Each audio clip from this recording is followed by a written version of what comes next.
Hello everyone, स्वागत है आपका यूपीएससी हिंदी में।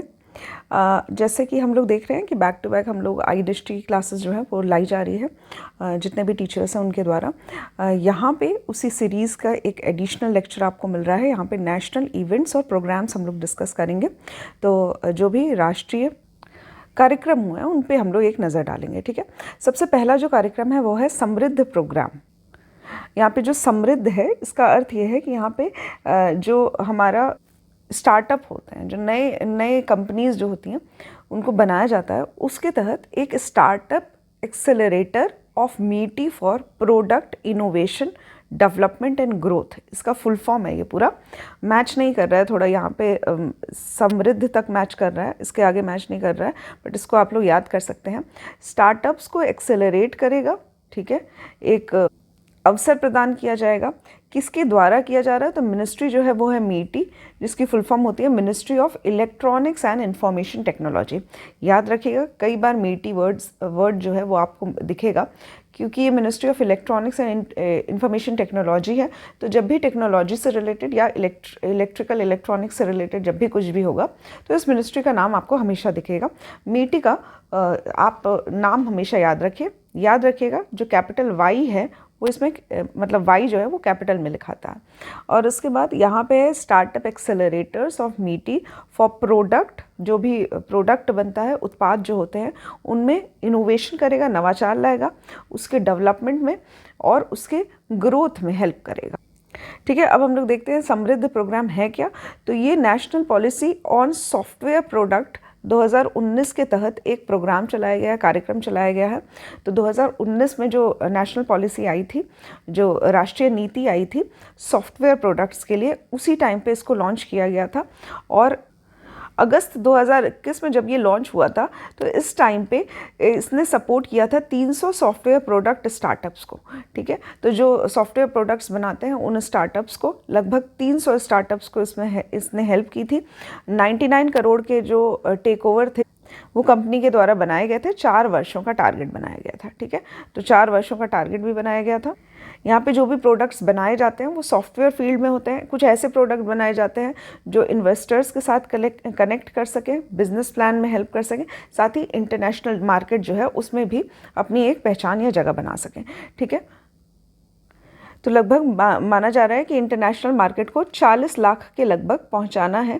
इसलिए ये जो स्टार्टअप एक्सेलरेटर स्कीम चलाई गई है समृद्ध नाम की, ये आप लोगों को पता होनी चाहिए, ठीक है। तो ये जो स्कीम है ये इम्प्लीमेंट किया जा रहा है मीटी का स्टार्टअप हब के द्वारा, स्टार्टअप हब और उसके बाद डिजिटल इंडिया कॉरपोरेशन DIC के द्वारा, ठीक है। इसके साथ ही ये जो समृद्ध प्रोग्राम है इसको लॉन्च किया गया था। मीटी के जो सेक्रेटरी हैं श्री S कृष्णन, इनके द्वारा इसको लॉन्च किया गया है। इसके साथ ही जो गवर्नमेंट ऑफ इंडिया है हमारी, उन्होंने भी सेलेक्ट किया है 125 स्टार्टअप इसको सपोर्ट करेंगे, जिसके वजह से जो इनके जो उत्पाद बन रहे हैं ये अच्छे बने, इंडिया के मार्केट में भी, इसके साथ ही इंटरनेशनल मार्केट में भी अपनी पहचान बना सके। तो इन्होंने 300 स्टार्टअप्स को टारगेट करने का एम बनाया है, ठीक है। तो यहाँ पे शॉर्ट में मैं आपको बता देती हूँ कि समृद्ध स्कीम जो है वो स्टार्टअप एक्सेलरेटर का काम कर रही है, मीटी के द्वारा लॉन्च किया गया है, जिसकी वजह से ये अपने प्रोडक्ट को इनोवेशन, नवाचार में और उनकी जो डेवलपमेंट है, उनका ग्रोथ है वो अच्छा हो सके, ठीक है। तो इन सारी चीज़ों के लिए एक समृद्ध प्रोग्राम लॉन्च किया गया है। National policy of software products 2019 में लॉन्च किया गया था। उसके बाद 2021 में पहली बार ये लॉन्च हुआ, जिसमें 300 प्रोडक्ट्स को चुना गया, 99 करोड़ रुपए का आउटले बनाया गया और 4 साल का टारगेट बनाया गया, ठीक है। नेक्स्ट आता है हमारा इंपॉर्टेंट न्यूज़ है शिल्प दीदी महोत्सव, ठीक है। तो यहाँ पे याद रखिएगा शिल्प दीदी महोत्सव, ये 16 से 31 अगस्त 2024 को लॉन्च किया गया है। कहाँ पे सेलिब्रेट किया गया है? तो न्यू दिल्ली में सेलिब्रेट किया गया है। इसके साथ यहाँ पे शिल्प वर्ड आ रहा है तो आप समझ सकते हैं यहाँ पे हाथ से बनाए गए जो कारीगर होते हैं, जो उनके द्वारा बनाया गया जो भी वस्तु होती है या फिर जो उनका उत्पाद होता है, उसको प्रोत्साहन देने के लिए एक शिल्प दीदी महोत्सव मनाया गया है, ठीक है। यहाँ पे ये मिनिस्ट्री ऑफ टेक्सटाइल, इसके साथ ही जो हैंडीक्राफ्ट के डेवलपमेंट कमिश्नर होते हैं, इनके ऑफिस ने एक शिल्प दीदी प्रोग्राम लॉन्च किया था, जो कि 100 दिनों तक चला था, ठीक है। तो इनका जो प्राइमरी ऑब्जेक्टिव ये है कि जो भी महिलाएं हैं जो कि अपने हाथ से कढ़ाई, बुनाई, सिलाई, इस तरह के जो काम किए जाते हैं, शिल्प के काम किए जाते हैं, उसको प्रोत्साहन देने के लिए, इसके साथ ही इनकी आर्थिक मदद करने के लिए, ठीक है। तो यहाँ पे इकोनॉमिक एम्पावरमेंट इनको दी जाएगी और फाइनेंशियल इंडिपेंडेंस बनाया जाएगा, आर्थिक मदद प्रोवाइड की जाएगी। इसके साथ ही आत्मनिर्भर बनाने के लिए महिलाओं के लिए ये महोत्सव जो है वो बनाया गया है, ठीक है। इसके साथ ही इनको अवसर प्रदान किए जाएंगे कि ये ई कॉमर्स में, यानी जो ऑनलाइन मार्केट होता है, इसके तहत भी अपनी इनकम जो है वो इंक्रीज़ कर सकें, ठीक है। इसमें सर्वे में 100 महिलाओं को चुना गया है एज अ शिल्प दीदी, ठीक है। तो इनको शिल्प दीदी बुलाया जाएगा और ये जो महिलाएं हैं इनको सेलेक्ट किया गया है, 100 महिलाएं हैं, इनको सेलेक्ट किया गया है 72 डिस्ट्रिक्ट से, जो कि 23 स्टेट्स से हैं, ठीक है। याद रखिएगा, 23 स्टेट्स में से 72 डिस्ट्रिक्ट्स में से 100 महिलाओं को चुना गया है जो कि शिल्प दीदी कहलाएंगी। और ये कारीगर हैं ये महिलाएं, और 30 डिफरेंट सेक्टर्स हैं जिसमें जिनके क्राफ्ट में इन महिलाओं को सेलेक्ट किया गया है, ठीक है। तो कढ़ाई, बुनाई, सिलाई इत्यादि इन सभी 30 सेक्टर्स में ये 100 महिलाएं जो हैं ये कार्य करती हैं और साथ ही इनको शिल्प दीदी कह के पुकारा गया है। इसके बाद हमारा जो अगला कार्यक्रम है यह है लखपति दीदी सम्मेलन, ठीक है। कहाँ हुआ है? तो जलगांव के महाराष्ट्र में हुआ है। प्रधानमंत्री मोदी जी ने पार्टिसिपेट किया इसमें। लखपति दीदी सम्मेलन है ये, और इसमें सर्टिफिकेट्स दिए गए हैं 11 लाख महिलाओं को जो कि लखपति दीदी कहलाई हैं। मतलब इन्होंने अपना जो इनकम है, सालाना इनकम, उसको 1 लाख के पार पहुंचा दिया है, ठीक है। तो ऐसी महिलाओं के लिए, ऐसे 11 लाख महिलाओं को सर्टिफिकेट प्रदान किया गया है। किसके द्वारा प्रदान किया गया है? तो नरेंद्र मोदी जी के द्वारा प्रदान किया गया है लखपति दीदी सम्मेलन, जो कि जलगांव महाराष्ट्र में हुआ है, ठीक है। याद रखिएगा, ये जो प्रधानमंत्री मोदी जी ने इंडिपेंडेंस डे की अपनी स्पीच जो कि इन्होंने 15 अगस्त 2023 में दी थी, उसमें इसका ऐलान किया था कि जो स्वयं सहायक ग्रुप होते हैं जिसमें महिलाएं कार्य करती हैं, इनकी जो अर्निंग है इसको सालाना 1 लाख तक पहुंचाना है या इससे ज़्यादा पहुंचाना है, ठीक है। तो या तो महीने का मिलेगा आपको 10,000 रुपये, तो इससे जो सालाना इनकम है वो आपकी 1 लाख पार हो जाएगी। तो इस तरह योजना की बात की गई थी, ठीक है। तो इनको लखपति दीदी बुलाया जा रहा है, इस तरह की स्कीम है ये, ठीक है। ये सभी महिलाएं जो हैं ये स्वयं सेवक दल की महिलाएं हैं, यानी कि सेल्फ हेल्प ग्रुप की मेंबर्स हैं। नेक्स्ट हमारी न्यूज़ है 8th धर्म धम कॉन्फ्रेंस हो रहा है। 8वां सम्मेलन है ये, 8वां एडिशन है ये। धर्म यानी कि हिंदू जो रिलीजन है उसके बारे में बात हो रही है। धम यानी कि जो बौद्ध धर्म है उसमें धर्म को धम बुलाया जाता है। तो धर्म यानी कि हिंदू और बौद्ध धर्म का एक तरह का एक कॉन्फ्रेंस हुआ है। किसके द्वारा किया गया है? तो इंडिया फाउंडेशन के द्वारा किया गया है और गुजरात यूनिवर्सिटी ने, दोनों ने मिल के ये धर्म धम कॉन्फ्रेंस जो है ये ऑर्गेनाइज करवाया। कहाँ हुआ है ये? तो अहमदाबाद के गुजरात में हुआ है। 23 से 25 अगस्त के बीच में 2024 में हुआ है, ठीक है। इसमें जो चीफ गेस्ट थे वो थे हमारे वाइस प्रेसिडेंट जगदीप धनखड़, और एक कॉन्फ्रेंस हुई है। इसकी जो थीम है यह है कॉस्मोलॉजी इन धर्म एंड धम, ठीक है। इस कॉन्फ्रेंस की जो होस्ट हैं ये है नीरजा गुप्ता, जो कि सांची यूनिवर्सिटी बुद्धिस्ट यूनिवर्सिटी है, और इंडिक स्टडीज़ भोपाल में ये वीसी रह चुकी हैं। और 2023 का जो कॉन्फ्रेंस हुआ था उसमें भी इन्होंने ही होस्ट किया था, और इस साल 2024 का जो कॉन्फ्रेंस हो रहा है उसमें भी नीरजा गुप्ता जो हैं ये होस्ट कर रही हैं, ठीक है। तो धर्म धम कॉन्फ्रेंस जो है इसका जो मेन एम है वो है हिंदू और बुद्धिस्ट जो सिविलाइजेशन है, जो कि काफ़ी पुरानी एक हमारी सभ्यता है, प्राचीन काल से चली आ रही है, इनके बीच में एक परस्पर संबंध जो है वो अच्छा करना, इसके साथ ही इनके जो डिफरेंट आइडियाज़ हैं उस पर चर्चा करना और एक हार्मनी की सिचुएशन बनाना, ठीक। तो यहाँ पे ये धर्म धम कॉन्फ्रेंस जो है ये ऑर्गेनाइज किया गया है। जो पहला इंटरनेशनल धर्म धम कॉन्फ्रेंस था ये सांची यूनिवर्सिटी में मध्य प्रदेश में पहली बार हुआ था 2012 में।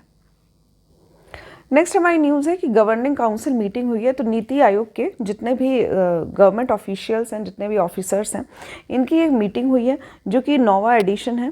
तो प्रधानमंत्री मोदी जी के द्वारा इसको चेयर किया गया है, इसको हेड किया गया है। ये जो मीटिंग है ये राष्ट्रपति भवन के कल्चर सेंटर में हुई है न्यू दिल्ली में, और जितने भी चीफ मिनिस्टर्स हैं 20 स्टेट्स 20 राज्यों के और 6 यूटीज़ के जो चीफ मिनिस्टर हैं और लेफ्टिनेंट गवर्नर हैं, इनके द्वारा ये मीटिंग जो है वो अटेंड की गई है।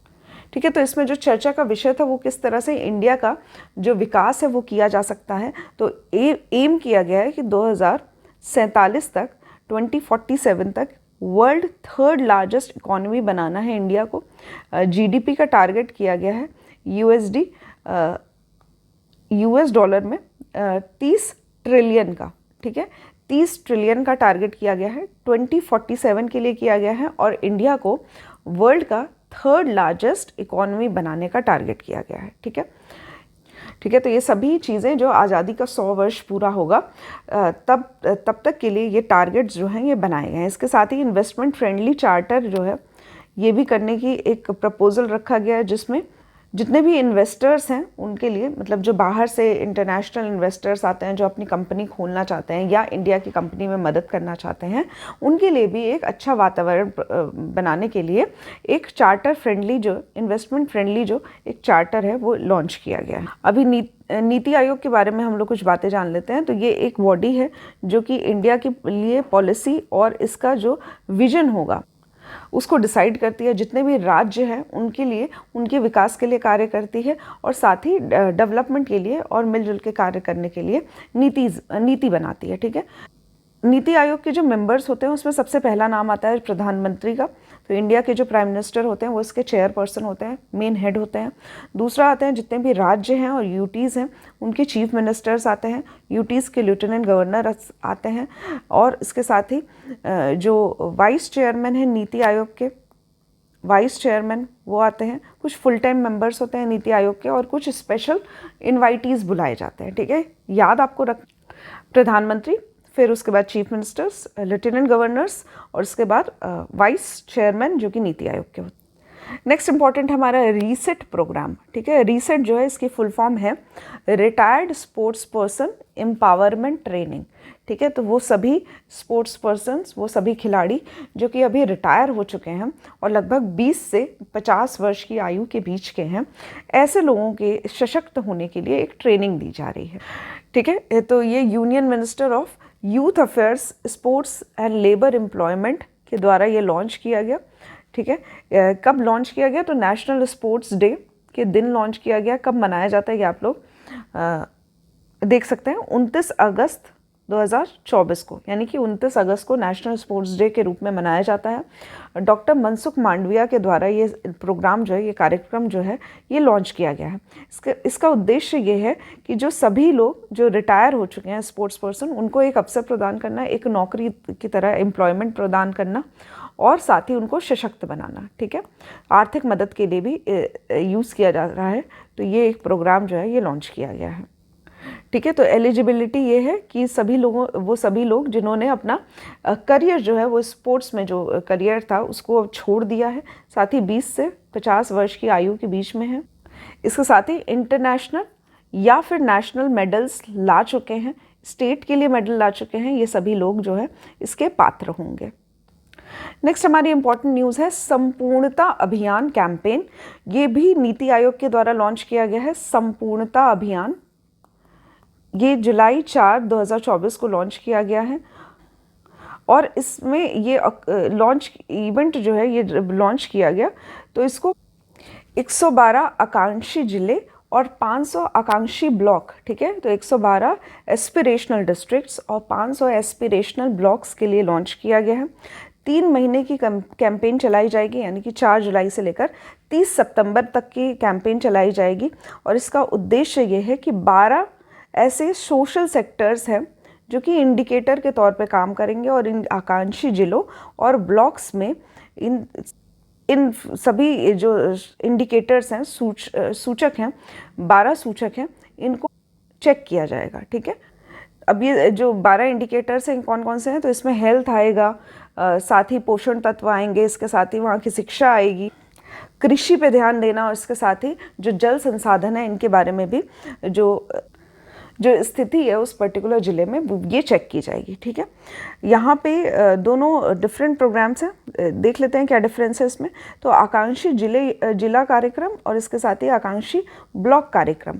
तो जिला कार्यक्रम जो है वो 2018 में लॉन्च किया गया था, जनवरी 2018 में प्राइम मिनिस्टर के द्वारा, और आकांक्षी ब्लॉक जो कार्यक्रम है ये जनवरी 2023 में लॉन्च किया गया है प्रधानमंत्री के द्वारा। इसमें 112 जिलों को चुना गया है, 112 जिलों को, और इसमें लगभग 500 ब्लॉक्स जो कि 329 डिस्ट्रिक्ट्स के हैं ये चुने गए हैं। ठीक है, तो यहाँ पे फोकस जो है वो मेन फोकस जो है वो सेम है। इसमें फोकस किया गया है आपके स्वास्थ्य पे, पोषण तत्वों पे, शिक्षा पे, कृषि पे, जल संसाधन पे, इसके साथ ही जो आर्थिक मामले हैं उसमें, और साथ ही इंफ्रास्ट्रक्चर पे। यहाँ पे आपको ध्यान ये देना है कि जो आकांक्षी जिले हैं इसमें जो सूचक हैं वो 81 हैं, इंडिकेटर्स 81 हैं, और यहाँ पे जो प्रोग्रेस के इंडिकेटर्स हैं वो 40 लिए गए हैं। ठीक है, तो ब्लॉक के जो इंडिकेटर्स हैं उनकी मात्रा कम है, 40 इंडिकेटर्स लिए गए हैं, पर अगर जिला की बात की जाए तो जिला में 81 इंडिकेटर्स लिए गए हैं। ठीक है, तो ये सभी चीज़ें भी आप लोग देख सकते हैं। नेक्स्ट इंपॉर्टेंट है हमारा चंद्रयान 3, काफ़ी इंपॉर्टेंट है, और क्योंकि इंडिया के लिए एक बहुत बड़ा अचीवमेंट है तो इस पर क्वेश्चन बनने के ज़्यादा चांसेस होते हैं। ठीक है, तो इंडिया ने एक हिस्ट्री क्रिएट कर दी है, ये पहली कंट्री बन गई है जो कि लूनर सरफेस यानी कि जो चंद्रमा की सरफेस है, सतह है, इसका जो साउथ पोल है, ठीक है, इस रीजन पे पहुंचने वाली पहली कंट्री बन गई है। ठीक है, यहाँ पे आपको लैटिट्यूड्स और लॉन्गिट्यूड्स के फॉर्म में भी दिया हुआ है।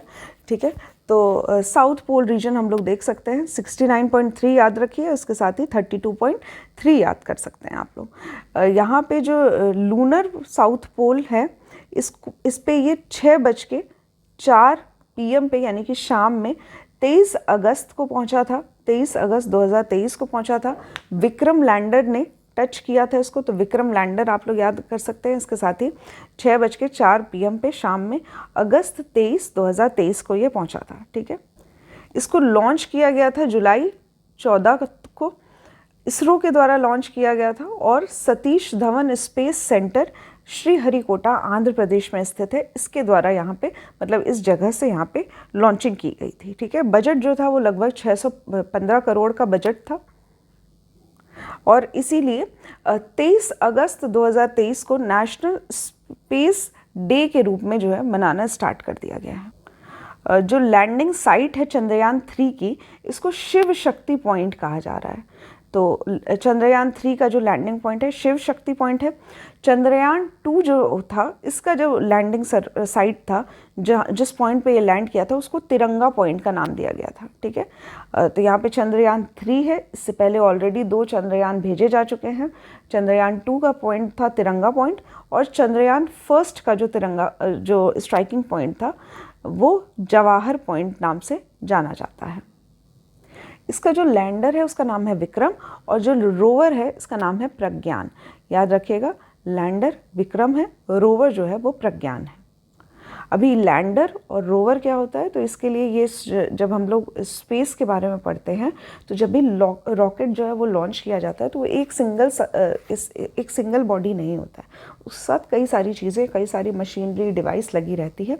तो एक सतह ऐसी होती है जो मतलब जो एक सरफेस पे जब गिरता है तो उसके साथ लैंडर गिरता है, उसके साथ ही रोवर कनेक्टेड रहता है। लैंडर का नाम अलग रखा गया है, विक्रम रखा गया, और रोवर का नाम जो है वो प्रज्ञान रखा गया है। ठीक है, तो इसको विक्रम और प्रज्ञान दोनों ही आप लोग याद रखिए। नेक्स्ट हमारा जो इम्पोर्टेंट न्यूज़ है ये अक्टूबर 2023 का न्यूज़ है, जिसमें ट्रैवल फॉर लाइफ और इससे रिलेटेड जो टूरिज़्म के लिए जो गाँव हैं उनको अवार्ड दिए गए हैं।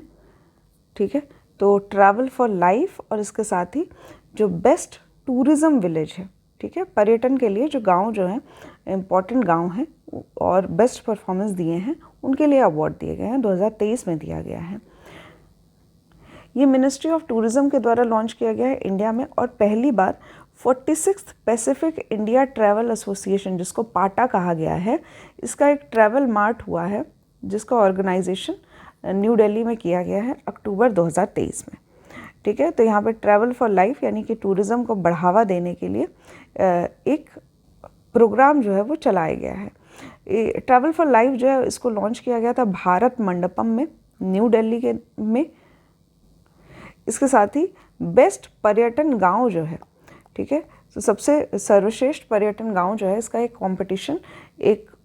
कंपटीशन चलाया गया जो कि फरवरी 16 को 2023 में चलाया गया था, ठीक है, फरवरी 16 2023 में चलाया गया था। इसके जो कुछ अवॉर्डीज़ थे, मतलब इसमें जो सर्वश्रेष्ठ प्रदर्शन वाले जो गांव हैं उनको अवार्ड दिया गया है, जिसमें 5 गांव ऐसे हैं जिनको गोल्ड मेडल दिया गया है, 10 गांव ऐसे हैं जिनका सिल्वर दिया गया है, और साथ ही 20 गांव ऐसे हैं जिनको ब्रॉन्ज मेडल दिया गया है, ठीक है। तो याद रखिएगा 5, 10 और 20 जो 5 गांव हैं जिनको गोल्ड मेडल दिया गया है, उसमें सबसे पहला नाम है दवार का, जो कि जम्मू एंड कश्मीर में है, सरमौली उत्तराखंड में है, रीक जो है वो मिज़ोरम में है, और कंथला लौर जो है ये केरला में है, मांडला जो है ये मध्य प्रदेश में है, ठीक है। तो ये सभी जो हैं ये 5 ऐसे गांव हैं जिनको गोल्ड मेडल मिला है। कमेंट बॉक्स में आपको बताना ये है कि कौन सा ऐसा गांव है जो कि उत्तर प्रदेश में स्थित है जिसको सिल्वर मेडल मिला है, ये आप लोग कमेंट बॉक्स में बता सकते, सर्च करिएगा, मिल जाएगा। इसके साथ ही यहाँ पे जो ये इंग्लिश वाली घटना चक्र है इसमें ये दिया नहीं है, हिंदी वाली घटना चक्र में भी आपको कुछ इन्फॉर्मेशन जो है वो मिल जाएगी इससे रिलेटेड। इसके साथ ही नेक्स्ट जो हमारी न्यूज़ है ये है इंडिया की पहली रीजनल रैपिड ट्रांजिट सिस्टम, ठीक है, याद रखिएगा रीजनल रैपिड ट्रांजिट सिस्टम, जिसको RRTS के नाम से बोला जा रहा है।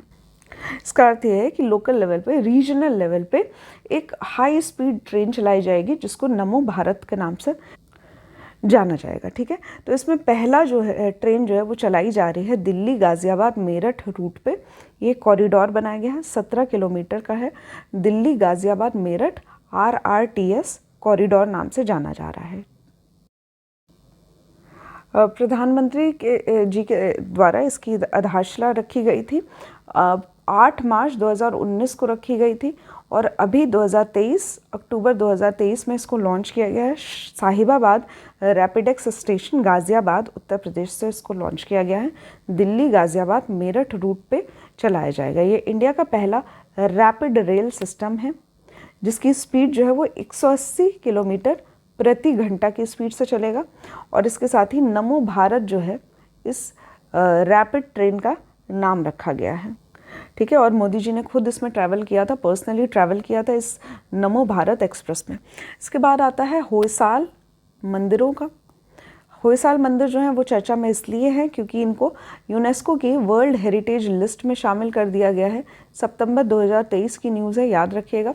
कर्नाटका में स्थित है होयसाल मंदिर, और इसको भी यूनेस्को की वर्ल्ड हेरिटेज लिस्ट में शामिल कर दिया गया है, और शांति निकेतन के बाद इसको शामिल किया गया है। शांति निकेतन जो है वो 41st हेरिटेज साइट बना था जो कि वेस्ट बंगाल में स्थित है। होयसाल मंदिरों की अगर बात की जाए तो ये 12 से 13 सेंचुरी में बनाए गए थे, और इसमें 3 मेन कंपोनेंट हैं, 3 मेन मंदिर जो हैं वो इसमें इन्वॉल्व हैं। पहला आता है बेल्लूर, दूसरा आता है हेलाबीड, और तीसरा आता है सोमनाथपुर, ठीक है। ये सभी मंदिर जो हैं वो नॉर्थ इंडिया स्टाइल, नागर स्टाइल में बनाए गए हैं। इसके साथ ही द्रविड़ स्टाइल में भी दिखते हैं, तो एक मिक्सचर है नागर स्टाइल और द्रविड़ स्टाइल का, ठीक है। अभी बेल्लूर में जो मंदिर है उसका नाम है चिनकेश्वर मंदिर बेल्लूर में, जो कि होयसाल के राजा विष्णुवर्धन के द्वारा बनवाया गया था। 1116 AD में बनवाया गया था, याद रखिएगा। इसके साथ ही होयसलेश्वर मंदिर है हेलाबीडू में, और केशव मंदिर है सोमनाथपुर में। इन सभी मंदिरों को यूनेस्को की हेरिटेज लिस्ट में शामिल किया गया है। नेक्स्ट जो हमारा टॉपिक है ये है रिपोर्ट और इंडिसेस के बारे में। तो जो भी रिपोर्ट्स आई हैं, जो भी अवार्ड्स दिए गए हैं या रैंकिंग दी गई है, उसके बारे में हम लोग एक न्यूज़ जो है वो कवर करेंगे। सबसे पहले आता है स्वच्छ वायु सर्वेक्षण अवार्ड 2024, ठीक है। स्वच्छ वायु सर्वेक्षण अवार्ड 7 सितंबर को एक international day of clean air for blue sky, जिसको स्वच्छ वायु दिवस के रूप में मनाया जाता है, 7 सितंबर को मनाया जाता है। इसको जयपुर में मनाया गया, और किसके द्वारा बनाया गया? तो ministry of environment, forest and climate change, पर्यावरण, वन और साथ ही जो हमारा जलवायु परिवर्तन मंत्रालय है उसके द्वारा स्वच्छ वायु सर्वेक्षण अवार्ड जो है वो दिए गए हैं 2024 के।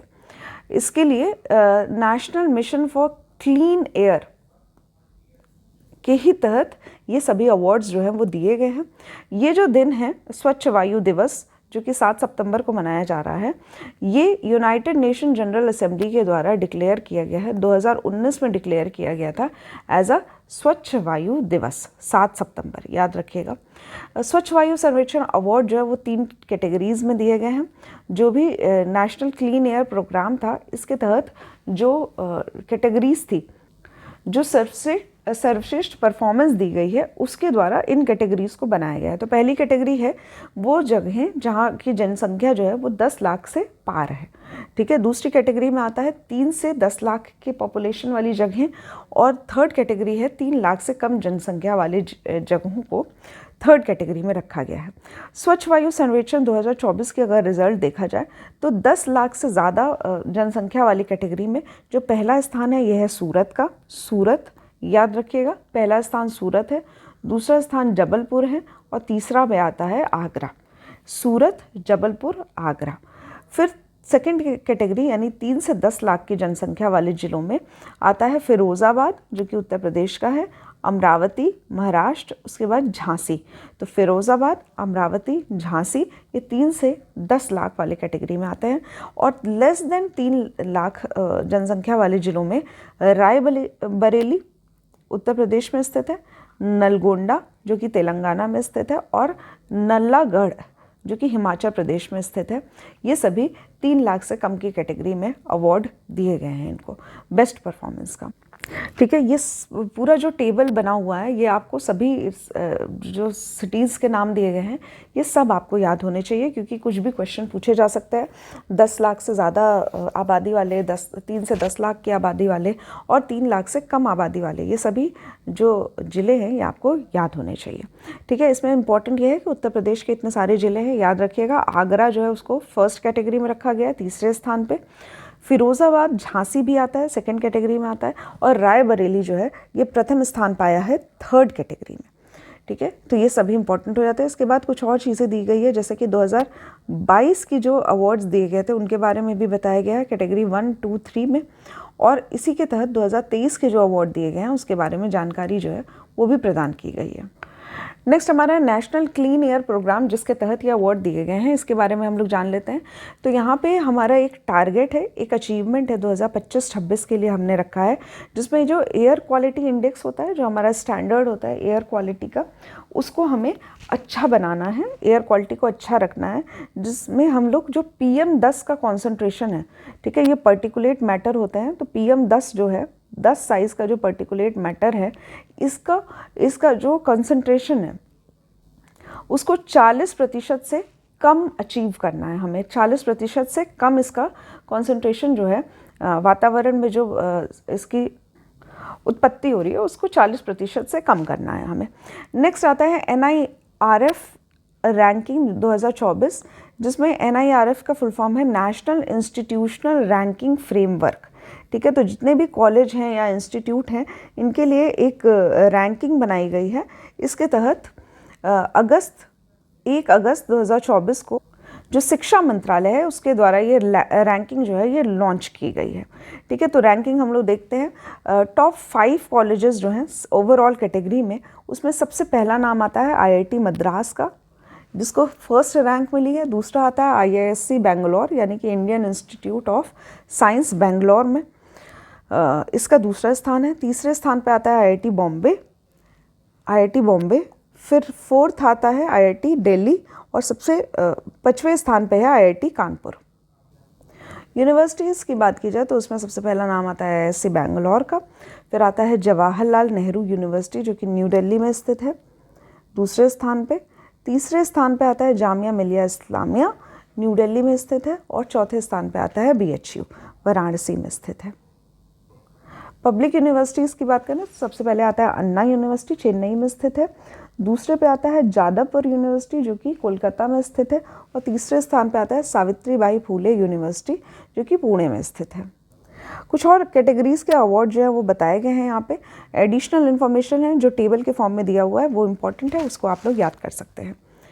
इसके साथ ही जो इग्नू है उसको ओपन यूनिवर्सिटी के उसमें सबसे ज़्यादा अच्छी रैंकिंग दी गई है। अगर स्किल यूनिवर्सिटीज़ की बात की जाए तो उसमें symbiosis skill and professional university, जिसको सिम्बायोसिस यूनिवर्सिटी कहा जाता है, पुणे में स्थित है, इसको अवार्ड दिया गया है। नेक्स्ट हमारी इंपॉर्टेंट न्यूज़ है SDG यानी कि सस्टेनेबल डेवलपमेंट गोल्स। इंडिया का जो इंडेक्स है 2023-24 उसके बारे में हम लोग देखेंगे। तो इंडिया की जो राष्ट्रीय स्कोर बने हैं ये 71 बना है 23-24 की बात की जाए तो।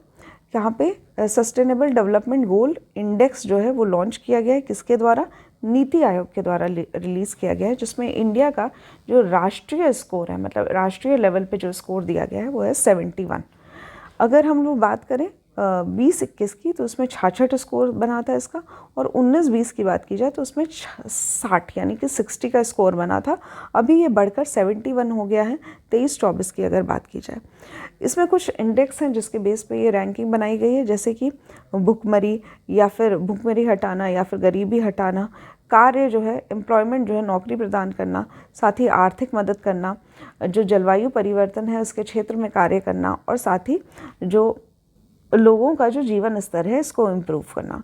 2018 में इसकी रैंकिंग थी 58, ठीक है। 19-20 का मैंने आपको बताया 60 था, 20-21 का 66 था, और अभी 2024 की जो रैंकिंग है इसमें जो स्कोर है वो है 71।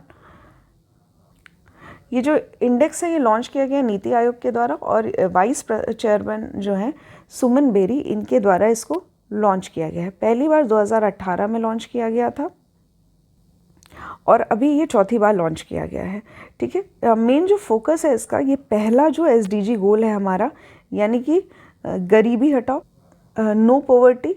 इसके बाद आता है SDG 8 जिसमें आर्थिक विकास की बात की गई है।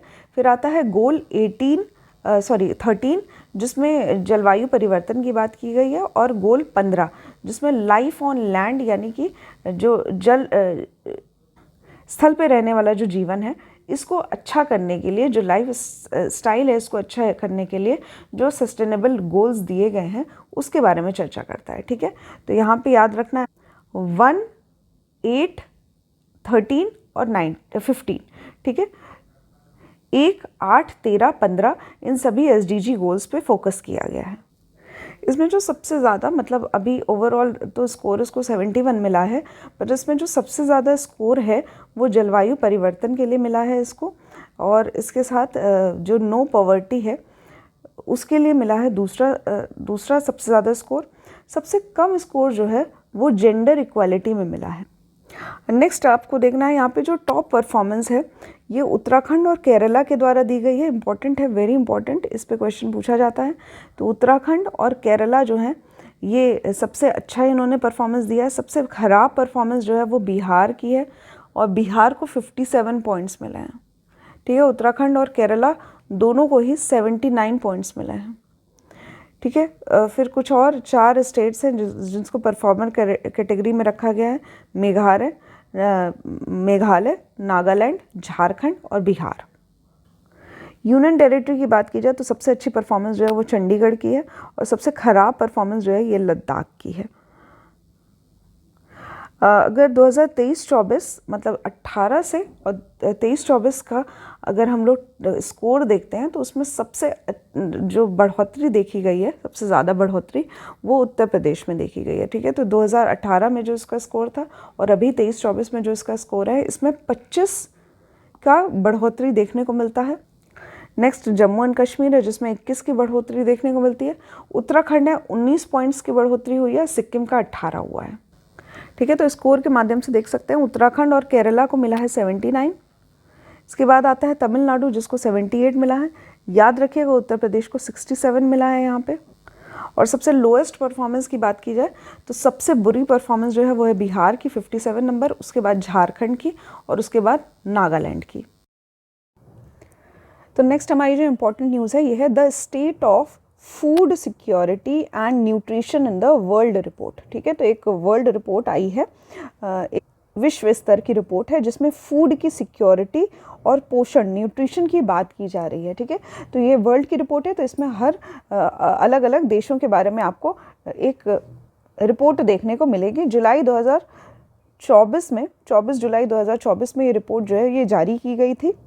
किसके द्वारा की गई थी? तो फाओ, फूड एंड एग्रीकल्चर ऑर्गेनाइजेशन, इसके साथ इसमें आता है यूनिसेफ, साथ ही वर्ल्ड फूड प्रोग्राम यानी कि WFP, और साथ ही WHO, वर्ल्ड हेल्थ ऑर्गेनाइजेशन। इन सभी ने मिलकर ये रिपोर्ट जारी की है। 5 स्पेशलाइज्ड एजेंसीज़ हैं जिन्होंने मिलकर ये रिपोर्ट जो है जारी की है।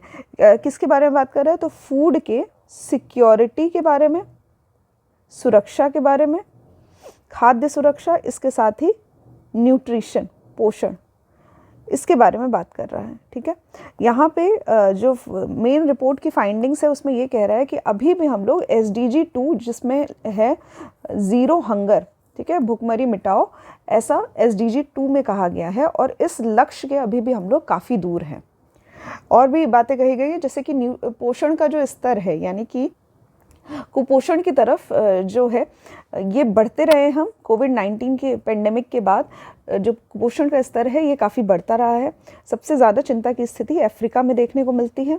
यहाँ पे इंडिया की बात की जाए तो इंडिया में स्थिति में थोड़ा सुधार आया, लेकिन अभी भी वर्ल्ड में इसकी रिपोर्ट जो है वो हाईएस्ट नंबर के जो कुपोषण के लोग हैं वो यहीं पे पाए जा रहे हैं। ठीक है, तो 240 मिलियन हुआ करते थे 2004 और 6 की बात की जाए, अभी ये घटकर 194.6 मिलियन हो गए हैं। ठीक है, 194.6 मिलियन हो गए हैं, पर अभी भी ये हाईएस्ट इन द वर्ल्ड है। ठीक है, 2023 की बात कर रहे हैं यहाँ पे, ये हाईएस्ट इन द वर्ल्ड है। आज भी 55.6% ऐसे लोग हैं इंडिया में जो कि हेल्दी डाइट यानी कि स्वस्थ जो डाइट होती है उसको अभी भी ले नहीं सकते हैं। साथ ही यहाँ पे बहुत ज़्यादा वेस्टिंग भी होती है। ठीक है, तो इंडिया में हाईएस्ट वेस्टिंग भी होती है, और इसके साथ ही 27.4% ऐसे छोटे बच्चे पैदा होते हैं जो कि कुपोषण के शिकार होते हैं। ठीक है, तो माल न्यूट्रिशन होता है, बहुत कम इनका वेट होता है, और ये हाईएस्ट इन द वर्ल्ड है।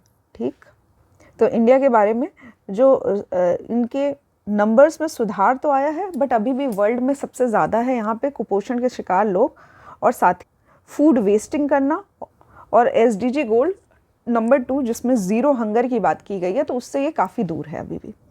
नेक्स्ट इंपॉर्टेंट है travel and tourism development index 2024, जिसमें यात्रा एवं पर्यटन विकास सूचकांक की बात की गई है।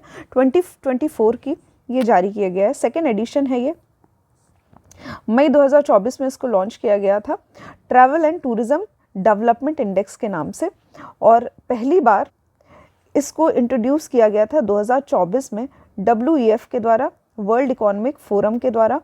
इसमें होता क्या है कि एक कुछ पर्टिकुलर डायमेंशंस होते हैं, 5 डायमेंशंस होते हैं, 17 पिलर्स होते हैं, और कुछ 102 सूचकांक होते हैं जिन पे रेटिंग की जाती है, और डिफरेंट कंट्रीज़ को यात्रा और पर्यटन के स्तर पे जहाँ जितना विकास हुआ है उसके लिए एक लिस्ट जारी की जाती है। ठीक है, किसके द्वारा जारी की जाती है? तो वर्ल्ड इकोनॉमिक फोरम के द्वारा की जाती है।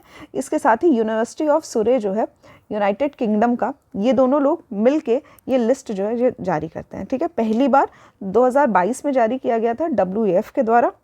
इस साल की लिस्ट के बारे में बात की जाए तो सबसे पहली जो रैंकिंग है उसमें है यूनाइटेड स्टेट्स, दूसरे नंबर पे आता है स्पेन, तीसरे पे आता है जापान, फ्रांस और ऑस्ट्रेलिया। ठीक है, तो यूनाइटेड स्टेट्स, US, स्पेन, फिर जापान, फ्रांस, ऑस्ट्रेलिया। ठीक है, सबसे नीचे की रैंकिंग पे माली आता है और सियरा लियोन आता है। इंडिया की रैंकिंग की बात की जाए तो इंडिया की रैंक जो है वो 39th पोजीशन पे है, जो कि काफ़ी अच्छी है पिछले सालों के अपेक्षा में देखी जाए तो 39 पोजीशन पे है। साथ ही इसका जो स्कोर है वो है 4.25, याद रखिएगा इसको। अभी जो लेटेस्ट रिपोर्ट आई है उसमें इसकी रैंक जो है वो अच्छी हो गई है। अगर 2021 की बात की जाए तो उसमें इसकी रैंक जो थी वो 54 हुआ करती थी।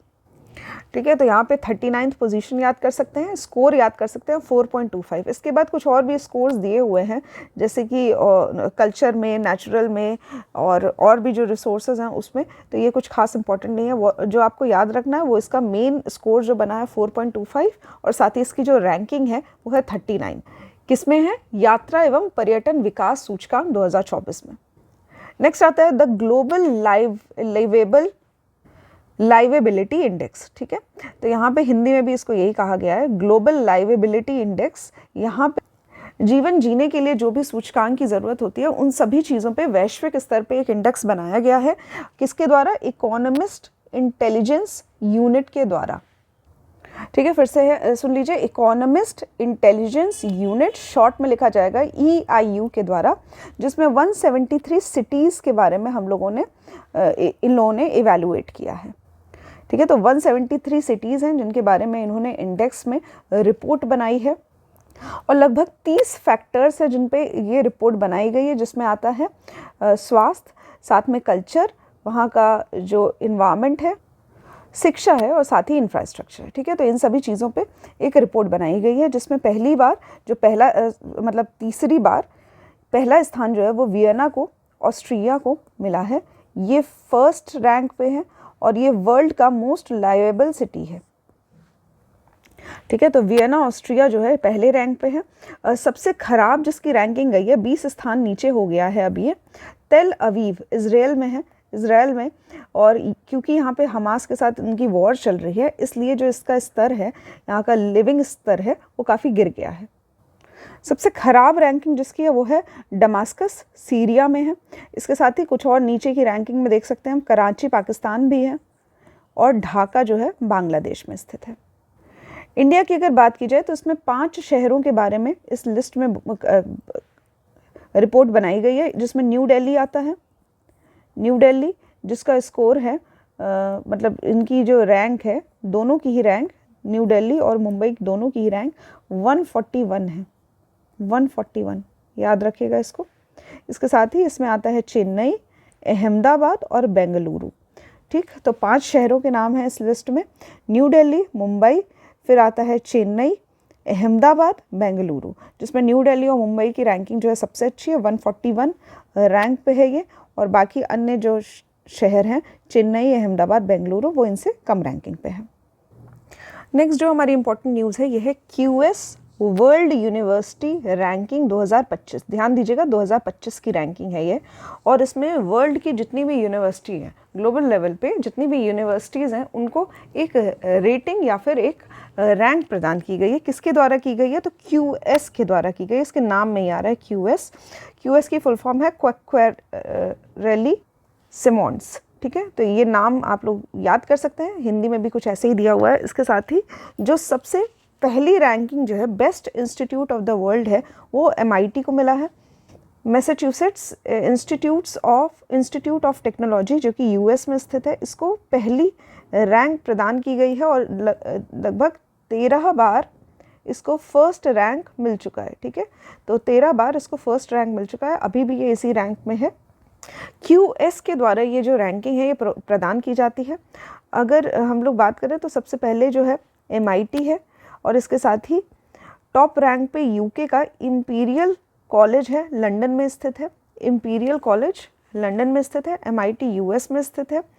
तो यहाँ पे फर्स्ट रैंक पे हो गया MIT, दूसरे रैंक पे हो गया इंपीरियल कॉलेज लंदन का, तीसरे रैंक पे 2 यूनिवर्सिटीज़ हैं, हार्वर्ड यूनिवर्सिटी है, इसके साथ ही यूनिवर्सिटी ऑफ ऑक्सफोर्ड है।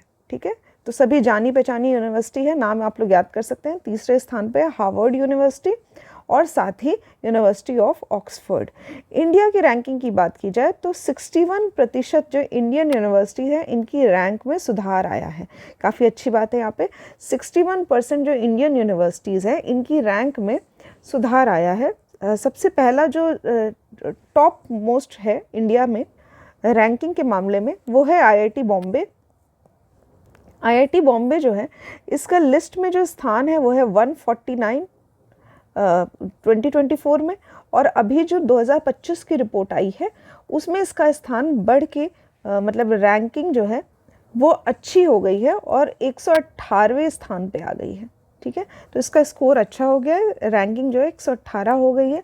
पिछले साल की अपेक्षा में 149 थी इसकी रैंक, अभी 118 हो गई है। इसके साथ ही ये तो IIT बॉम्बे था। अभी इसके साथ ही अगर IIT दिल्ली की बात की जाए तो इसके स्थान में भी एक अच्छा अचीवमेंट देखने को मिला है। पिछले साल 197 थी, इस साल इसकी रैंकिंग 47 रैंक आगे हो गई, यानी कि 150 इसकी रैंक हो गई 150th। ठीक है, तो 150 रैंक पे IIT दिल्ली है। IIT बॉम्बे के बाद IIT दिल्ली है इंडिया की बात की जाए तो। उसके बाद इंडिया में तीसरे स्थान पे है IISc बेंगलोर में स्थित है। IISc जो है पिछले वर्ष 225वें स्थान पे था, अभी ये 211वें स्थान पे है। IIT खड़गपुर की भी रैंकिंग अच्छी हो गई है, इस साल ये 222वें स्थान पे है। ठीक है, नेक्स्ट है IIT मद्रास जो कि 227वें स्थान पे है। ठीक है, याद आपको रखना है IIT बॉम्बे का स्थान जो है वो सुधर गया है और इंडिया में सबसे पहले स्थान पे है, 118वें स्थान पे है। दूसरा है IIT दिल्ली जो कि 150th स्थान पे है। उसके बाद आता है IISc बेंगलोर 211, IIT खड़गपुर 222 और IIT मद्रास जो है वो 227 रैंक पे है। नेक्स्ट आता है स्टेट्स स्टार्टअप रैंकिंग 2022। ठीक है, तो यहाँ पे 2022 की रिपोर्ट है, ध्यान दीजिएगा, ईयर पे बहुत ध्यान दीजिएगा क्योंकि कुछ रिपोर्ट्स जो हैं उनके साथ लिखा हुआ है 2023, कुछ में लिखा हुआ है 2025 और किसी में 24 या 22 भी लिखा हुआ है। ठीक है, तो कौन से ईयर का है ये आपको ज़रूर से याद रखना है। इसमें जो स्टेट्स का, हर राज्य का अपना जो स्टार्टअप होता है, ठीक है, एंटरप्रेन्योरशिप स्टार्ट करने के लिए, किसी कंपनी के, नई कंपनी के स्टार्ट करने के लिए जो स्टार्टअप का इकोसिस्टम होता है या जिस तरह का वातावरण वहाँ पे प्रोवाइड किया जाता है, ये रैंकिंग प्रदान की गई है। किसके द्वारा की गई? Ministry of commerce and industry के द्वारा की गई है। ठीक है, यहाँ पे इंडस्ट्रीज़ को या फिर कंपनीज़ को प्रमोशन देने के लिए, ट्रेड को बढ़ावा देने के लिए ये रैंकिंग जो है ये जारी की जाती है। इसमें लगभग 33 स्टेट्स हैं, 33 स्टेट्स हैं और साथ ही यूनियन टेरिटरीज़ हैं जिन्होंने पार्टिसिपेट किया है, जिसमें अलग अलग कैटेगरीज आती है, best performer, top performers, leaders, इस तरह से। ठीक है, तो कैटेगरी ए जो है जिसमें जिन शहरों की जनसंख्या जो है वो 1 करोड़ से ज़्यादा है, उनका पॉपुलेशन लिया गया है। ठीक है, उनको कैटेगरी ए में रखा गया है। इसमें जो बेस्ट परफॉर्मर है वो है गुजरात, कर्नाटका, केरला, तमिलनाडु। ठीक है, तो इन सभी जगहों पे कंपनी लगाना और स्टार्टअप करना काफ़ी अच्छा है, काफ़ी लाभदायक होता है। ठीक है, नेक्स्ट लीडर कैटेगरी में देखा जाए तो उत्तर प्रदेश का नाम जो है वो लीडर कैटेगरी में रखा गया है। ठीक है, फिर नेक्स्ट कैटेगरी बी स्टेट्स आते हैं जिनकी पॉपुलेशन जो है 1 करोड़ से कम की पॉपुलेशन है यहाँ पे, और इसमें जो बेस्ट परफॉर्मर है उसका नाम है Himachal Pradesh. Next important news है BRAP 2022 का है, जिसमें उत्तर प्रदेश को टॉप अचीवर का स्टेटस मिला है। अब ये BRAP क्या है? तो ये है बिजनेस रिफॉर्म एक्शन प्लान। ठीक है, तो अगर हम लोग देखें इसको हिंदी में तो व्यापार सुधार कार्य योजना जो है, इसके तहत 2022 का रिजल्ट जो है घोषित किया गया है उद्योग समागम में, जो कि न्यू दिल्ली में ऑर्गेनाइज किया गया था। ठीक है, इसके अनुसार 17 स्टेट्स जो हैं, 17 राज्यों के लिए डिफरेंट कैटेगरीज बनाई गई थी, जिसमें गुजरात राज्य को फास्ट मूवर्स कैटेगरी में रखा गया है। ठीक है, तो गुजरात जो है फास्ट मूवर्स कैटेगरी में रखा गया है। इसके साथ ही उत्तर प्रदेश जो है ये टॉप अचीवर की कैटेगरी में रखा गया है। ठीक है, बस इतना ही आपको याद रखना है। इसके साथ ही ये बिजनेस रिफॉर्म्स एक्शन प्लान जो है ये वाणिज्य एवं उद्योग मंत्रालय के द्वारा लॉन्च किया गया है। ठीक है, व्यापार सुधार कार्य योजना। ठीक है, उद्योग समागम याद रखिएगा कहाँ पे ऑर्गेनाइज किया गया है? न्यू दिल्ली में किया गया है, जिसमें गुजरात को फास्ट मूवर्स कैटेगरी में और उत्तर प्रदेश को टॉप अचीवर्स कैटेगरी में रखा गया है। नेक्स्ट न्यूज़ है हमारी वर्ल्ड की टॉप 10 कोल माइंस जो हैं, यानी कि कोयला की जो खदानें हैं, इनकी एक लिस्ट बनाई गई है। तो वैश्विक रूप से ये एक लिस्ट जारी की गई है जिसमें टॉप 10 कोल माइंस की लिस्ट जो है वो जारी है। इसमें छत्तीसगढ़ की 2 कोल माइंस, एक का नाम है घेवरा और दूसरे का नाम है कुसमुंडा, ये दोनों ही कोल माइंस को रैंकिंग मिली है। घेवरा को मिली है 2nd रैंक और कुसमुंडा को मिली है 4th रैंक। ठीक है, वर्ल्ड एटलस.com के द्वारा ये रिपोर्ट जारी की गई है जिसमें वर्ल्ड की 10 लार्जेस्ट कोल माइंस के बारे में एक लिस्ट जारी की गई है। ठीक है, तो यहाँ पे जो सबसे बड़ी कोल माइन है वो है ब्लैक थंडर माइन, जो कि USA में है, ब्लैक थंडर। और नेक्स्ट 2nd नंबर पे है घेवरा, जो कि छत्तीसगढ़ इंडिया में है, और 4थे नंबर पे है कुसमुंडा माइन, जो कि छत्तीसगढ़ इंडिया में है। नेक्स्ट इंपॉर्टेंट न्यूज़ है श्री विजयपुरम तो अभी अंडमान एंड निकोबार की जो कैपिटल है पोर्ट ब्लेयर, इसका नाम श्री विजयपुरम जो है कर दिया गया है चेंज करके। और 13 सितंबर 2024 को गवर्नमेंट ऑफ इंडिया के द्वारा ये नाम जो है ये चेंज किया गया है। नेक्स्ट इंपॉर्टेंट है खेल उत्सव 2024। ठीक है, याद रखिएगा खेल उत्सव 2024 जो है ये खेल मंत्रालय के द्वारा नहीं बल्कि ministry of information and broadcasting सूचना एवं प्रसारण मंत्रालय के द्वारा खेल उत्सव 2024 जो है ये लॉन्च किया गया है। ठीक है, किस लिए किया गया है? तो मेजर ध्यानचंद की जो एक बर्थ एनिवर्सरी है, इनकी जो जयंती मनाई गई है, उसके उपलक्ष्य में खेल उत्सव 2024 जो है ये लॉन्च किया गया है।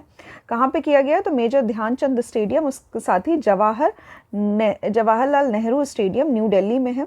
इसमें 4 स्पोर्ट्स क्रिकेट, हॉकी, बैडमिंटन और टेबल टेनिस ऑर्गेनाइज करवाया जाएगा। नेक्स्ट जो है वो काफ़ी इंपॉर्टेंट न्यूज़ है, द वक्फ अमेंडमेंट बिल। ठीक है, तो वक्फ का एक अमेंडमेंट बिल लाया गया है, वक्फ संशोधन विधेयक 2024। इंपॉर्टेंट है, याद रखिएगा। ठीक है, तो न्यूज़ ये है कि पहले वक्फ एक्ट हुआ करता था, एक अधिनियम हुआ करता था 1995 का, अभी उसमें कुछ बदलाव किए गए हैं और वक्फ को संशोधन विधेयक लाया गया है 2024 का। ये विधेयक जो है ये इंट्रोड्यूस किया गया है लोकसभा में अगस्त 8, 2024 को। किसके द्वारा किया गया है? तो union minister of minorities affairs, अल्पसंख्यक कार्य मंत्री के द्वारा किया गया है, किरण रिजिजू के द्वारा। वक्फ एक्ट जो है वो पहली बार पारित किया गया था पार्लियामेंट के द्वारा 1954 में। वक्फ क्या होता है? तो वक्फ एक तरह की एक चैरिटी होती है, एक भूमि होती है जो कि लोग दान में देते हैं, मुस्लिमों के द्वारा दान में दिया जाता है, मुस्लिमों के लिए दान में दिया जाता है, जिसमें कुछ भी इन लोगों की मस्जिद या हॉस्पिटल, कब्रिस्तान या जो भी एक तरह से ठहरने के स्थान जो है मुसाफिरों के लिए ये बनाए जाते हैं। ठीक है, तो इसको क्या कहा जाता है कि जब भी भूमि जो होती है वो दान में दी जाती है, चैरिटी के लिए दी जाती है, तो उसको वक्फ कहा जाता है। और किसको दिया जाता है? तो वक्फ बोर्ड को दिया जाता है। ठीक है, तो पार्लियामेंट ने इस प्रपोजल के लिए, इसकी स्क्रूटनी के लिए एक जॉइंट पार्लियामेंट्री कमेटी जेपीसी का गठन किया, जिसमें 31 मेंबर्स हैं और इसके जो लीडर हैं ये है बीजेपी के एमपी जगदम्बिका पाल। ठीक है, अभी तक इसकी 2 मीटिंग्स हो चुकी है। जेपीसी के बारे में हम लोग समझ लेते हैं। तो ये एक एडहॉक पार्लियामेंट्री कमेटी होती है। जब भी कोई ऐसा बिल आता है जो थोड़ा कंट्रोवर्शियल होता है और एक तरह की ऐसी स्थिति आती है जिसमें बिल को और समझने की ज़रूरत होती है या फिर इस पर ज़्यादा वर्क करने की ज़रूरत होती है, तो एक जॉइंट पार्लियामेंट्री कमेटी बनती है। एक सही नतीजे पे पहुंचने के लिए एक डिटेल रिपोर्ट बनाई जाती है। ठीक है, तो इसी तरह से एक ये एडहॉक पार्लियामेंट्री कमेटी बनाई जाती है पार्लियामेंट के द्वारा, जिसमें लोकसभा और राज्यसभा दोनों के ही मेंबर्स होते हैं। बस इनका जो रेशियो होता है, जो अनुपात होता है, वो 2:1 का होता है। मतलब कि 2 गुने मेंबर्स होते हैं लोकसभा के और एक अनुपात में मेंबर्स जो होते हैं वो होते हैं राज्यसभा के। ठीक है, तो 2:1 का रेशियो होता है लोकसभा और राज्यसभा के मेंबर्स के बीच में। इसमें संख्या कितनी भी हो सकती है। इस टाइम जो जेपीसी बनाई गई है इसमें जो संख्या है वो है 31 मेंबर्स की। इसको एक तरह से हम लोग मिनी पार्लियामेंट की तरह समझ सकते हैं, क्योंकि इसमें लोकसभा भी है, राज्यसभा के मेंबर्स भी हैं, अपनी अपनी राय भी देते हैं। पर यहाँ पे जो इनका रिपोर्ट का बनती है वो एक तरह से मान्य नहीं होता है, मतलब एक सजेशन या फिर रिकमेंडेशन की तरह होता है, एक एडवाइस की तरह होता है। गवर्नमेंट चाहे तो इसको एक्सेप्ट करे या फिर चाहे तो ना एक्सेप्ट करे। इस तरह से यहाँ पे गवर्नमेंट की अपनी मर्जी होती है जेपीसी के लिए। अभी इसमें कुछ चेंजेस जो किए जा रहे हैं वक्फ बिल में, जो संशोधन किए जा रहे हैं उसको हम लोग समझते हैं। तो यहाँ पे जो भूमि दान में देना है उसके लिए किसी भी पर्सन को इस्लाम धर्म में होना चाहिए और लगभग 5 वर्षों से इस धर्म का पालन कर रहा हो, वही व्यक्ति अपनी प्रॉपर्टी जो है वो दान में दे सकता है वक्फ बोर्ड को। इसके साथ ही पहले जो थे वक्फ बोर्ड के मेंबर्स जो थे वो उस भूमि का सर्वे करते थे या फिर उसका जो रिपोर्ट बनानी होती थी वो बनाते थे। अभी जो है बात की जा रही है कि वक्फ बोर्ड के मेंबर्स जो हैं वो सर्वे नहीं करेंगे, बल्कि इसकी जगह जो उस एरिया का कलेक्टर होंगे उनके द्वारा सर्वे करवाया जाएगा उस जगह का, और सारी डिटेल्स जो है वो ली जाएगी कि भूमि किसके नाम पे है, कौन इसको दान कर रहा है, या उसका जो बैकग्राउंड है उसके बारे में एक रिपोर्ट तैयार की जाएगी। इसके साथ ही कुछ और चेंजेस किए जा रहे हैं। वक्फ बोर्ड के जो मेंबर्स होंगे उसमें महिलाओं का होना भी कंपलसरी किया जा रहा है कि इसमें जो काउंसिल मेंबर्स होंगे इसमें मुस्लिम्स होंगे, साथ ही एटलीस्ट 2 महिलाएं होनी चाहिए, इसमें 2 महिला, और साथ ही कुछ गैर मुसलमान मेंबर्स जो होंगे वो भी होने चाहिए इनके वक्फ बोर्ड में। ठीक है, तो ये सारी चेंजेस जो हैं ये अभी भी इस पे चर्चा चल रही है, एक जेपीसी बनाई गई है। नेक्स्ट है हमारा जो इम्पोर्टेंट न्यूज़ है, नेक्स्ट है यूनेस्को का memory of the world Asia Pacific regional register.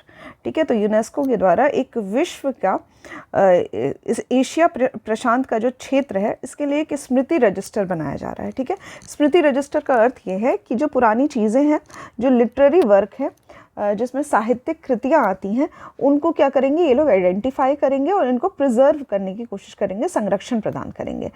ठीक है, इसमें 3 इंडियन वर्क को शामिल किया गया है, 3 साहित्यिक कृतियों को शामिल किया गया, जिसमें पहला नाम है रामचरितमानस का, दूसरा है पंचतंत्र और तीसरा है सहृदय लोकन।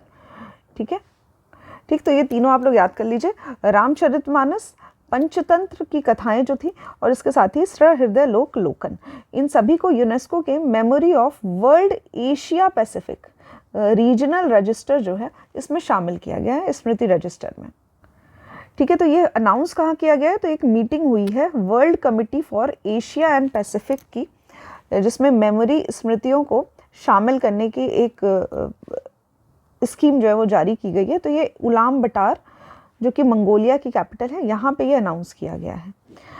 नेक्स्ट हम लोग देखेंगे कि रामचरितमानस जो है ये गोस्वामी तुलसीदास के द्वारा लिखी गई थी, 16वीं शताब्दी में लिखी गई थी और इसमें भगवान राम के बारे में, उनके चरित्र के बारे में कहानियाँ जो है वो लिखी गई है, अवधि में लिखी गई है। इसके साथ ही नेक्स्ट आता है पंचतंत्र की कहानियाँ जो कि विष्णु शर्मा के द्वारा लिखी गई है, संस्कृत में लिखी गई है और 200 BC में लिखी गई है। ठीक है, नेक्स्ट है सहृदय लोकन।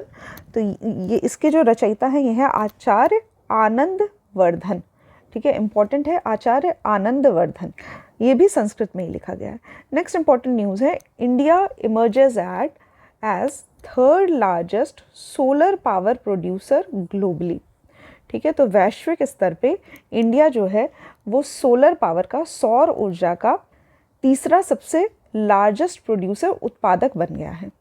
ठीक है, तो ये जो रिपोर्ट है ये एम्बर की ग्लोबल इलेक्ट्रिसिटी रिव्यू के द्वारा जारी की गई है। ठीक है, तो ग्लोबल इलेक्ट्रिसिटी रिव्यू ये रिपोर्ट जारी की गई है, जिसमें इंडिया जो है वो, यदि सौर ऊर्जा परियोजना की बात की जाए तो इसमें ये 9वें स्थान पे था 2015 की बात की जाए, और अभी 2023 में ये 3रे स्थान पे पहुंच गया है। ठीक है, याद रखिएगा 3रे स्थान पे पहुंच गया है। इससे पहले जो 2 स्थान हैं वो है चाइना और USA इनके पास। ठीक है, पहले यहाँ पे जापान हुआ करता था और जापान का जो सौर ऊर्जा से जो उत्पादन है, परियोजना से जो बिजली उत्पादन है वो 110 बिलियन यूनिट है जापान का, और इंडिया का 113 बिलियन यूनिट हो गया है, इसलिए इंडिया ने जापान को पीछे छोड़ दिया 2023 में। इसके साथ ही अगर स्थापित विद्युत क्षमता रैंकिंग के बारे में बात की जाए, मतलब इंस्टॉल्ड पावर कैपेसिटी रैंकिंग की बात की जाए, तो इसमें इंडिया की रैंक जो है वो 5वें स्थान पे है, 5th है। ठीक है, 73 गीगावाट जो है एनर्जी जो उत्पादन है वो सौर ऊर्जा के द्वारा की जाती है। ठीक है, तो यहाँ पे 2 रैंकिंग दी गई है, एक भारत में सौर ऊर्जा का उत्पादन जो है वो 3रे स्थान पे है, और अगर स्थापित विद्युत क्षमता की रैंकिंग की बात की जाए तो उसमें 5वें स्थान पे है। ठीक है, 2 अलग अलग रैंकिंग है, दोनों को याद कर सकते हैं आप लोग।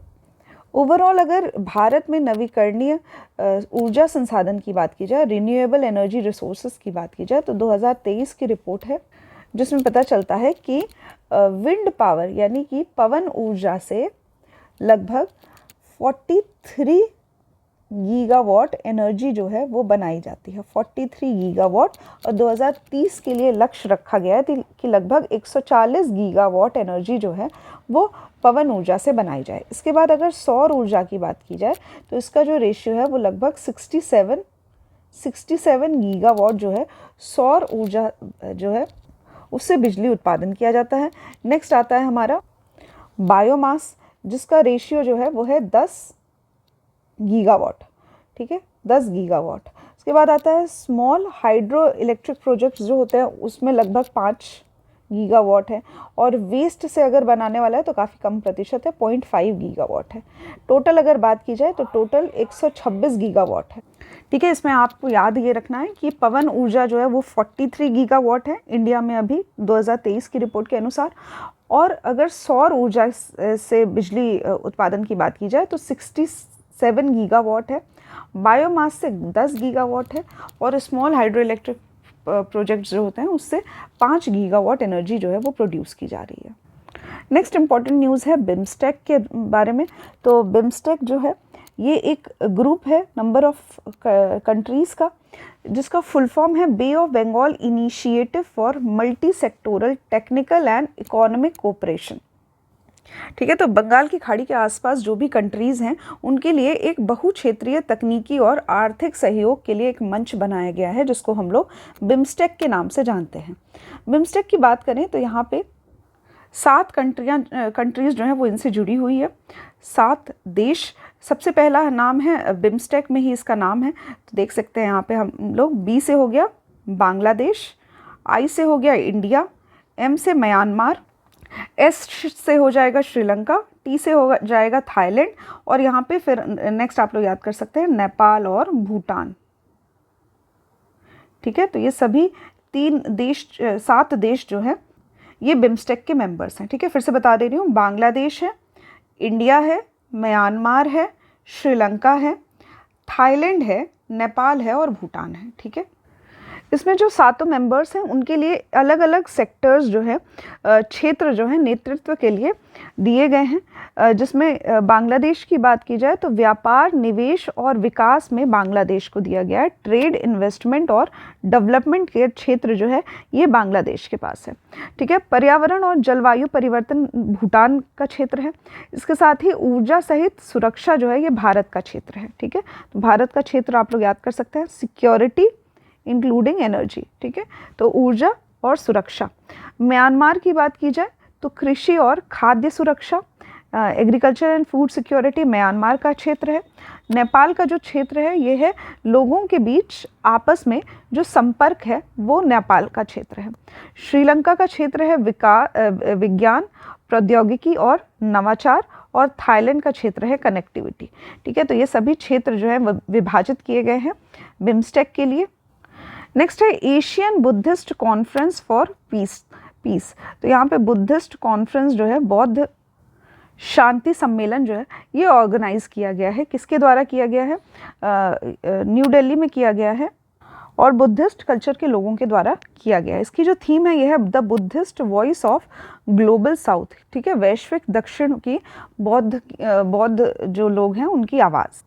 इसके साथ ही इसमें दलाई लामा को एक सुप्रीम लीडर के रूप में प्रेजेंट किया गया है, डिक्लेयर किया गया है, घोषणा की गई है दलाई लामा को एक सुप्रीम लीडर के रूप में, ठीक है। तो ये आप लोग देख सकते हैं, इंपॉर्टेंट न्यूज़ है। Asian Buddhist conference for piece, बौद्ध शांति सम्मेलन ऑर्गेनाइज किया गया, न्यू दिल्ली में किया गया जनवरी 17-18, 2024 में। नेक्स्ट हमारी न्यूज़ है स्टैचू ऑफ शिवाजी। शिवाजी, छत्रपति शिवाजी की एक 35 फीट की जो मूर्ति थी जो कि राजकोट फोर्ट में महाराष्ट्र में लगाई गई थी, अभी ये टूट के गिर गई है। इस वजह से न्यूज़ में है स्टैचू ऑफ शिवाजी। अभी रिसेंट में ही 4 दिसंबर 2023 में ही इसका इनॉग्रेशन किया गया था नरेंद्र मोदी जी के द्वारा। और शिवाजी की ये काफ़ी बड़ी स्टैचू थी और काफ़ी कॉस्टली भी बनाया गया था इसको, पर क्योंकि कुछ स्ट्रक्चर में कुछ खराबी होने के कारण इसकी जो स्टैचू थी वो टूट गई और इसीलिए ये न्यूज़ में है, ठीक है।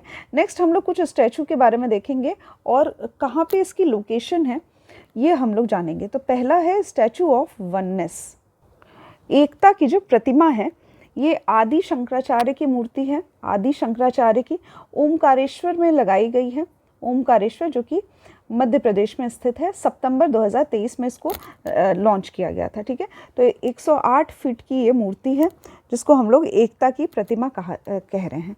नेक्स्ट आता है समानता की प्रतिमा यानी कि statue of equality. Statue of equality जो है वो 54 फीट की है, 54। इसके साथ ही ये श्री रामानुजाचार्य की है, हैदराबाद में स्थित है, तेलंगाना में। 2022 में इसको बनाया गया था। उसके बाद आता है स्टैचू ऑफ यूनिटी, यानी कि एकता की प्रतिमा। ठीक है, यहाँ पे एक करेक्शन करिएगा, यहाँ पे स्टैचू ऑफ यूनिटी जो है, ये एकता की प्रतिमा जो है, ये वल्लभ भाई पटेल की है। यहाँ पे स्टैचू ऑफ वननेस है। ठीक है, तो वननेस मतलब एकात्मा की मूर्ति या फिर अद्वैत लोक की मूर्ति, जो कि आदि शंकराचार्य से जुड़ा हुआ इनका सिद्धांत है अद्वैतवाद का, इससे संबंधित है। ठीक है, इसकी ऊंचाई जो है वो 108 फीट है, और अगर इसकी ऊंचाई की बात की जाए तो ये लगभग 182 फीट है।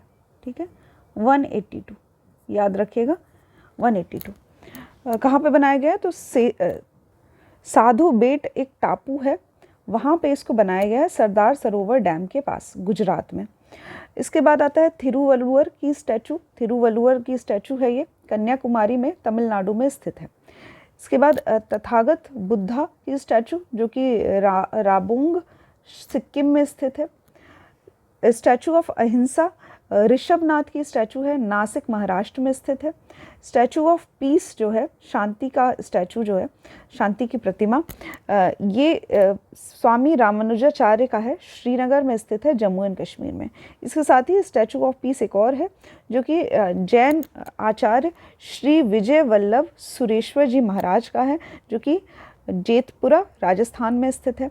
स्टैचू ऑफ प्रॉस्पेरिटी की बात की जाए, समृद्धि का जो प्रतीक है, ये नाथ प्रभु केम्पेगौड़ा का है, और ये बेंगलुरु कर्नाटका में स्थित है। इसके बाद विश्व स्वरूपम भगवान शिव की जो प्रतिमा है, लगभग 111 मीटर की ये प्रतिमा बनाई गई है, नाथ द्वार राजस्थान में स्थित है। ठीक है, तो ये सभी स्टैचू जो हैं कहाँ पे स्थित हैं, किसकी स्टैचू है, ये आपको याद रखना है। स्टैचू ऑफ वननेस मैंने आप बताया आपको, अद्वैतवाद का जो सिद्धांत दिया गया था आदि शंकराचार्य के द्वारा दिया गया था, और उसी से ये एक आत्मा का स्टैचू जो है वो बनाया गया है ओमकारेश्वर में। फिर आता है स्टैचू ऑफ इक्वालिटी, जो कि श्री रामानुजाचार्य का है, हैदराबाद में स्थित है। स्टैचू ऑफ यूनिटी, एकता का जो स्टैचू है, वो 182 फीट का है।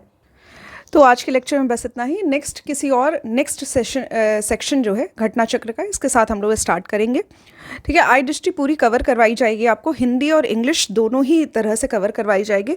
और इसके साथ ही क्विज़ जो है वो भी लाया जा रहा है सर के द्वारा, और साथ ही इस तरह से PDF फॉर्म में भी आपको डिटेल में न्यूज़ जो है वो पढ़ाई जा रही है। करना बस आपको ये है कि प्रिपरेशन अपनी स्ट्रॉन्ग रखिए, जो भी आपको इन्फॉर्मेशन दी जा रही है उसको ढंग से पढ़िए।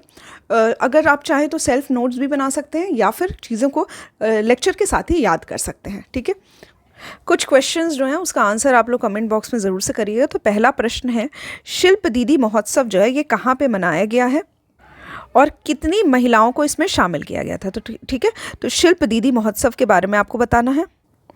नेक्स्ट आपको बताना है चंद्रयान 3 का और 2 का, चंद्रयान 3 और 2 दोनों का जो लैंडिंग पॉइंट है उसका नाम क्या है, ये आपको बताना है कमेंट बॉक्स में, लैंडिंग साइट का नाम। तीसरा प्रश्न है, वर्ल्ड की जो टॉप 10 कोल माइंस हैं, यानी कि कोयले की खदानें हैं, इसमें इंडिया की कौन सी माइंस को दूसरा और चौथा स्थान दिया गया है?